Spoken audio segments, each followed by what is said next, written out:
Atau arti dari kesurupan itu apa sih sebenarnya, Mas?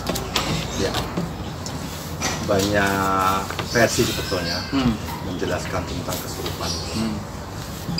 Ini versi saya ya, Yang paling umum aja ya. umum dan versi yang saya anggap paling masuk akal. Jadi kesurupan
Salam waras di channel Batas Logika bersama saya Mas Yuda.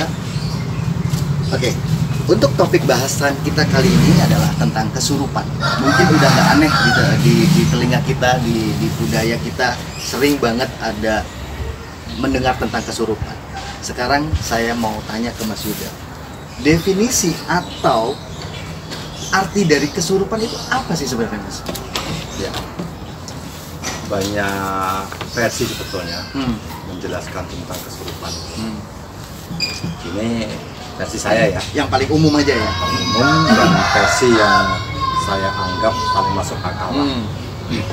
Jadi kesurupan itu adanya sesuatu makhluk gaib atau makhluk selain manusia yang bisa merasuki tubuh manusia.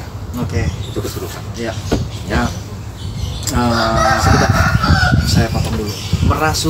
Merasuki itu bisa merasuki pikiran, bisa merasuki hati, atau gimana? jadi yang dimaksud dengan kesurupan di sini adalah makhluk gaib itu masuk ke dalam tubuh kita. Oke. Masuk ke dalam Secara keseluruhan. Oh. Masuk ke dalam tubuh kita. Dan itu pasti berpengaruh ke Ya, ini ya. secara fisik, secara psikis pasti akan Ya. mempengaruhi. Oke. Nah. Dan itu tapi ada real. Ada. Oh. Terus kemudian Kalau penjabarannya. saya harus menjelaskan ada. Kenapa bisa ada?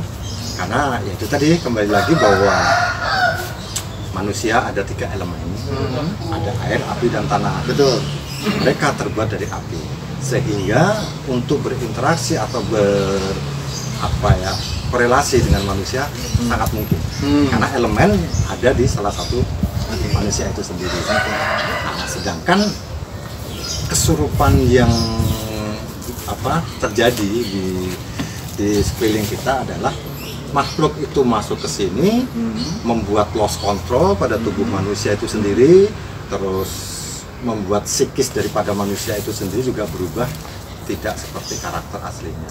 Oke. Sekarang pertanyaannya adalah, ketika si makhluk gaib ini masuk ke dalam diri kita, ada pesankah atau ada tujuankah? Sebetulnya mau ngapain sih? Ya, pertanyaan yang menarik sebetulnya itu. Jadi bukan pesan dan tujuan. Kalau tujuan jelas mereka mengganggu manusia, Oke. kan sudah jelasnya itu. Nah, ini bukan masalah pesan, cuman bagaimana sih sebetulnya kok bisa Ya. adanya kesurupan. Ya. Artinya kita kembali lagi ke manusia. Jadi setiap elemen pada tubuh manusia itu seharusnya sinkron semuanya. Air, api, dan tanah itu harusnya sinkron. Iya. Jadi emosi kita harus bisa tertata, itu apinya kan. Iya. Air kita berarti keteduhan kita, kebijaksanaan kita juga harus tertata dan lain sebagainya. Nah, ketika salah satu elemen tadi loss atau tidak terkontrol dengan kita, dan kebetulan itu elemen api, artinya secara emosional kita lagi down, ya kan? Secara psikis kita lagi down, kita lagi blank, bisa. Nah, potensi yang terbesar ketika kita bisa kemasukan itu apakah di kuburan, apa di rumah kosong, atau mungkin di sini kita bisa saja, bisa saja. Karena yang dibutuhkan bukan tempat untuk bisa masuk itu, yang dibutuhkan.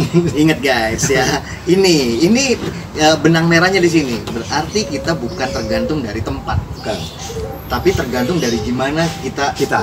Jadi gimana kondisi atau situasi elemen pada diri kita. Itu yang sebetulnya. Iya. Nah, mungkin ini pertanyaan mewakili teman-teman semua. Mungkin nggak semuanya ya orang yang kesurupan itu jadi beringas dan lain kayak di film-film.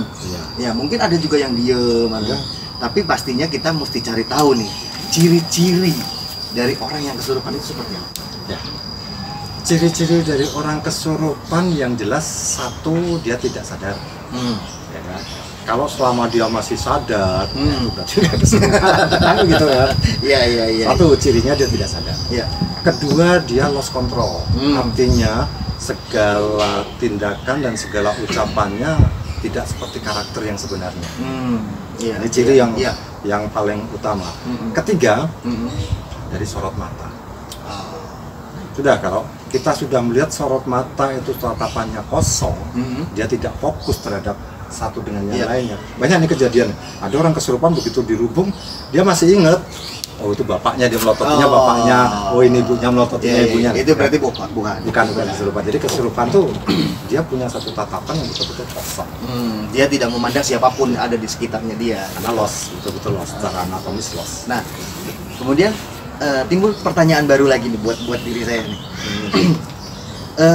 Itu kan ada nih, kita beberapa kali lihat, mungkin ya pernah lihat ada yang memang kesurupan secara natural karena memang kondisi kita yang lagi nggak stabil.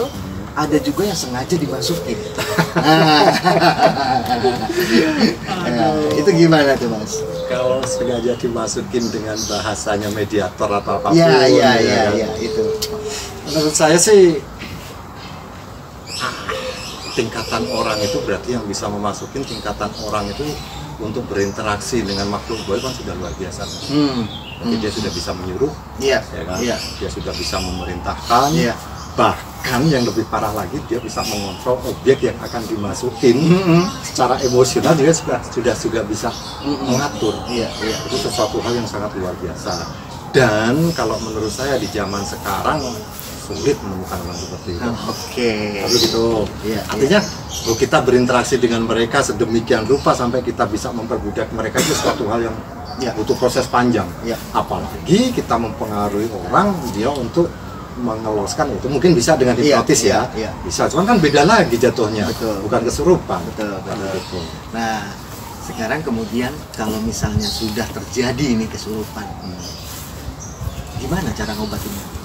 Nah, ini jadi masing-masing punya teknis dan mekanisme sendiri. Mungkin kalau seorang pemuka agama, mereka akan dengan cara mereka sendiri. Kalau seorang dukun mungkin dengan cara mereka sendiri. Betul. Yang intinya sebetulnya begini. Yang pertama adalah kita tahu dia betul-betul kesurupan atau tidak. Nah, taunya dari mana? Seperti tadi saya bilang, ketika orang kesurupan kan berarti dia lost kontrol. Secara anatomis dia tidak kontrol. Ambil saraf di kaki ini letak saraf manusia. Bikin sakit di sini. Kalau dia itu teriak, tinggal kesurupan. Tapi kalau dia tidak teriak, lah baru ada satu interaksi. Biasanya seperti itu. Dia ngoceh lah, dia menyebutkan dirinya siapa lah, bla bla bla, dan begitu kan. Nah, berarti kita udah tahu bahwa dia betul-betul kesurupan. Nah, dari situ baru kita akan melihat karakter daripada si kesurupan ini tadi dan karakter daripada si anak. Sebetulnya sederhana tuh kesurupan itu. Sadarkan dia. Nah, itu cara sadarinnya itu seperti apa? Untuk menyadarkan dia, sakiti dia, atau bisa dengan sadarkan secara dengan air lah, kita cipratin air. Asal jangan digebyur ya, kasihan juga. Ini cipratin air. Ini yang perlu dibahas juga nih Mas. Sakiti dia tuh dalam arti kita sentuh saraf-sarafnya ya, bukan berarti dipukul-pukulin berarti ya. Nah, sentuh sarafnya, karena direfleksi di kaki atau di kepala atau di tangan ini kan saraf sebetulnya. Yang itu yang langsung akan menggerakkan pada pikiran. Biar dia sinkron lagi. Dengan sendiri, akhirnya dia bisa kontrol dirinya sendiri. Ketika dia sinkron, dia merasa emosi, kesakitan dan lain sebagainya, otomatis elemen apinya sudah mulai pulih lagi. Dan itu dengan sendirinya dia akan keluar. Oke. Guys, boleh langsung komen di bawah. Boleh juga langsung tanya ke WhatsApp ke Mas Yudanya langsung. Untuk konten kali ini kita tentang kesurupan, cukup sampai di sini. Nanti kalau misalnya rame, kita akan bahas lagi. Oke? Tetap semangat dan salam waras.